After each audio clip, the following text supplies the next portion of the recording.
और मैं चुनाव के वक्त तो इनकी याद आती है, दुनिया भर के काम कराने के वक्त तो इनकी याद आती है, पर आज जब यहाँ पर सड़क पर ये लोग भूखे प्यासे बैठे हैं इतनी चिलचिलाती गर्मी में, मुख्यमंत्री 10 मिनट अपना एसी बंद करके दिखाते हैं, मान जाएंगे।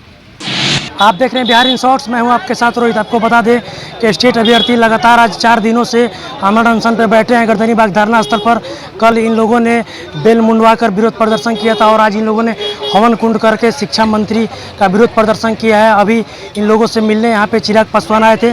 क्या कुछ कर आप देखिए वीडियो में। अपनी बातों को शुरू करने से पहले मैं आप सबको इस बात का विश्वास दिलाना चाहता हूँ कि आपकी मांग से, आपकी जो अधिकार हैं जिसके लिए आप इतना संघर्ष कर रहे हैं, आज सर मुंडाकर जिस तरीके से आप लोग यहाँ पर अपना आक्रोश आप लोग जाहिर कर रहे हैं सरकार की नीतियों के खिलाफ, उसका मैं पूरी तरीके से, मेरी पार्टी उसका पूरी तरीके से समर्थन करती है।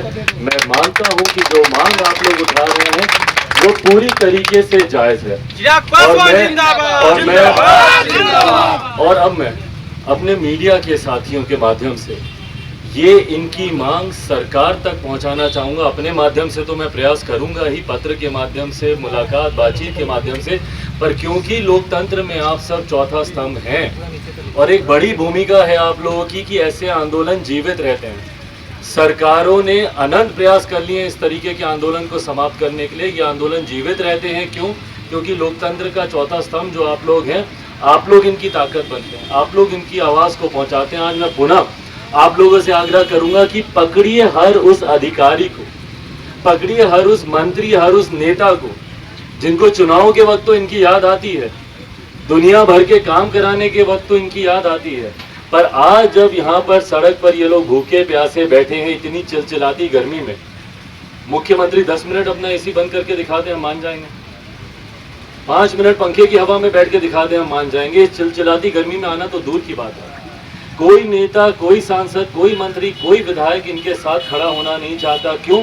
क्योंकि आज चुनाव नहीं है। मैं दावे के साथ ये बात लिख के दे सकता हूँ कि आप कल चुनाव की घोषणा कीजिए, देखिए कैसे लाइन लगाकर सब आएंगे और सीधा यही कि आपकी मांगे सही हैं, हम आपकी मांग का समर्थन करते हैं। पर आज जब ये लोग सड़क पर बैठे हैं, आप बताइए 3-3 साल तक किसी के भविष्य को आप अधर में लटका रहे हैं। 2019 का ये मामला, 2019 में भैया आप ही ने विज्ञापन निकाला ना, आप ही के निकाले हुए विज्ञापन के तहत इन लोगों ने जो राशि थी वो राशि भरी, परीक्षा दी, सब दिया और उसके बाद आपको बैकडोर एंट्री करानी है, इसके लिए आपने इनकी सारी अर्जियां खारिज कर दी और एक नई पॉलिसी के तहत आप लोग भर्तियां करवाना चाह रहे हैं। कहाँ का अन्याय है ये भाई? किस तरीके से आप इसको जायज, जो आपने एडवर्टीजमेंट निकाला है उसके आधार पर बहाली हो, क्या गलत मांग की जा रही है इनके द्वारा? भाई मैं भी 21वीं सदी का पढ़ा लिखा लड़का हूं, मुझे भी समझ में आता है कि कल को अगर आप कोई विज्ञापन निकालते हैं भर्ती के लिए तो उसमें जो पैरामीटर्स, हाँ अगर वो पैरामीटर मैं फुलफिल नहीं करता हूं तो आप बोलिए कि मैं गलत कर रहा हूं।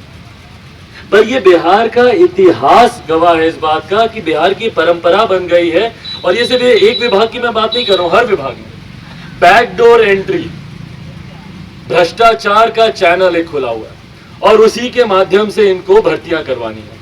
4 नेताओं के फोन जाने जरूरी हैं, 2 अधिकारियों की पहुंच होनी जरूरी है और जेब में माल होना जरूरी है। इस बात को मैं खुले तौर पर बोल रहा हूं और मुझे कहीं कोई शंका नहीं है इस बात को कहने।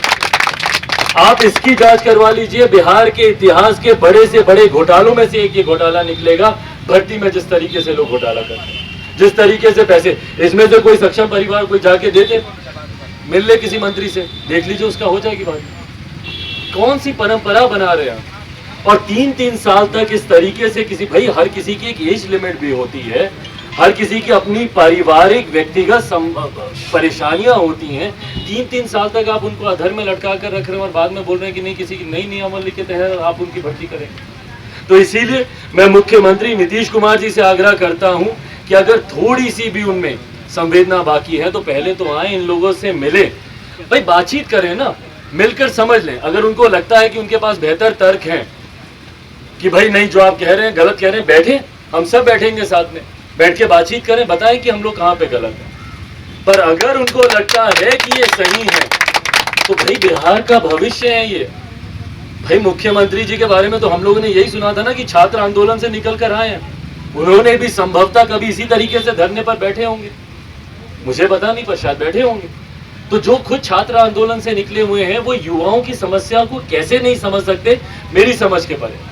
आपके माध्यम से मैं पुनः लिखित रूप में, इससे पहले भी मैं उनको लिखित रूप में दे चुका हूं, मैं पुनः लिखित रूप में उनको, उनके मंत्री को और विभाग के अधिकारियों को मैं पुनः इस बात की मैं मांग करूंगा, हम लोग सिर्फ अपने जायज हक की मांग कर रहे हैं। इसमें से कोई भी क्लॉज आपको लगता है कि भैया ये नाजायज है या आप गलत मांग कर रहे हैं, हम आपके साथ बहस करने को तैयार हैं, हम ओपन डिबेट करने को तैयार हैं। आप खुले मंच पे आप बुला लीजिए हम लोगों को, आप बैठ जाइए, अपने अधिकारियों को बैठा दीजिए, आप बोले कि भैया तुम गलत बोल रहे हो, हम लोग ओपन डिबेट करने को उसके लिए तैयार हैं। पर कम से कम आप बातचीत तो कीजिए, सुनिए तो। इतनी चिलचिलाती गर्मी में मरने के लिए आप लोगों ने हम लोग को छोड़ दिया है। भाई हम भी तो बिहारी हैं, क्या ये लोग बिहार के नहीं हैं? क्या इन लोगों के वोट से यहाँ पे नेता सांसद विधायक नहीं बने? और आज जब आप लोग बन गए हैं तो उसके बाद एक बार आना इनके पास जरूरी नहीं समझते। इसीलिए विनम्रता से आग्रह करूंगा और मैं धन्यवाद दूंगा इनके साहस को, इनकी हिम्मत को। इतना होने के बाद भी, इतना सहन, इतना बर्दाश्त करने के बाद भी जिस विनम्रता के साथ ये अपनी मांगों को लेकर आगे बढ़ रहे हैं, आस्था का सहारा ले रहे हैं। आज इन लोगों ने हवन भी किया, चौथा दिन है, आज 4 दिन से लोग यहाँ पे हम बैठे। लोग यहाँ पे तब तक बैठेंगे संकल्प के साथ जब तक सरकार हमारी मांगे न मान ले, और मर जाएंगे, मिट जाएंगे इस धरती पर, लेकिन न उठेंगे इस संकल्प के साथ। भैया एक बात और छूट गया था, पूरे हिंदुस्तान में प्रतियोगिता परीक्षा के आधार पर 9, 10, 11, 12 के शिक्षकों की बहाली होती है। क्या बिहार हिंदुस्तान का बाहर है? केंद्रीय विद्यालय, जवाहर नवोदय विद्यालय में जब प्रतियोगिता परीक्षा के आधार पर शिक्षकों की नियुक्ति होती है तो क्या बिहार हिंदुस्तान से बाहर है? आप कैसे कह सकते हैं? पूरे हिंदुस्तान में सबके साथ न्याय मिलेगा, और बिहार में अगर गरीब का बेटा हो गया, दलित का बेटा हो गया, मुसलमान का बेटा हो गया, तो उसके साथ न्याय नहीं मिलेगा, उसको मानसिक रूप से विकलांग शिक्षक मिलेगा। ये भी बात उठाइए। अनेकों ऐसे उदाहरण हैं जिसकी वजह से बिहार शर्मसार होता है।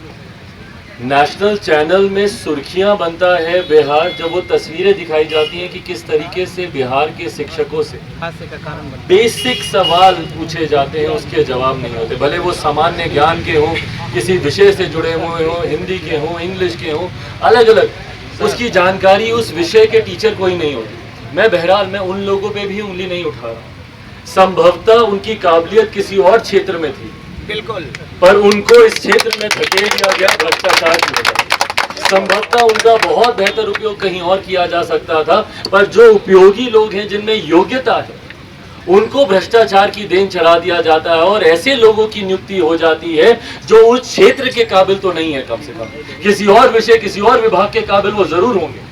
काबिलियत हर बिहारी में है, मैं इस बात को भी मानता हूँ। यही बिहारी है जो बिहार से बाहर निकलता है, ना सिर्फ अपने लिए रोजगार कमाता है बल्कि उद्यमी बनकर 100-50 लोगों को रोजगार देने की हिम्मत रखता है, पर वही बिहारी अपने बिहार में अवसर नहीं पा पाता है, अपने बिहार में उसको सुविधाएं नहीं मिलती है। तो ये जिस तरीके से राष्ट्रीय अंतर्राष्ट्रीय स्तर पर बिहार की छवि खराब हो रही है, इसके लिए जरूरी है कि मुख्यमंत्री नीतीश कुमार जी और इनकी सरकार सुने हम लोग की मांगों को।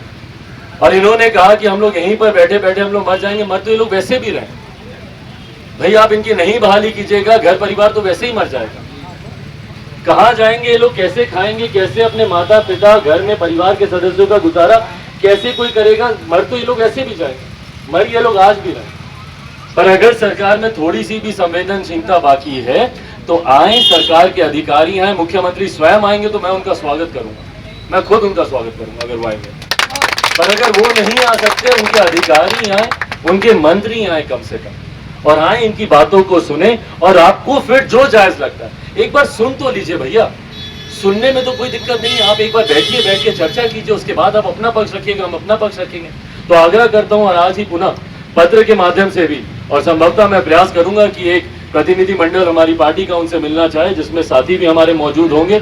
अगर इनके मंत्री अगर हम लोग को समय देते हैं तो हम लोग का प्रतिनिधि मंडल एक उनसे मिलने का आग्रह करेगा, जाएंगे, वहां पे जाकर हम लोग बात रखेंगे। आप अगर गर्मी में नहीं आ सकते तो हम ही आपके पास चले जाएंगे। जैसा कि आपने सुना चिराग पासवान ने वीडियो में क्या कुछ कहा, ऐसे ही तमाम खबरों के साथ मेरे साथ जुड़े रहे, तब तक के लिए धन्यवाद।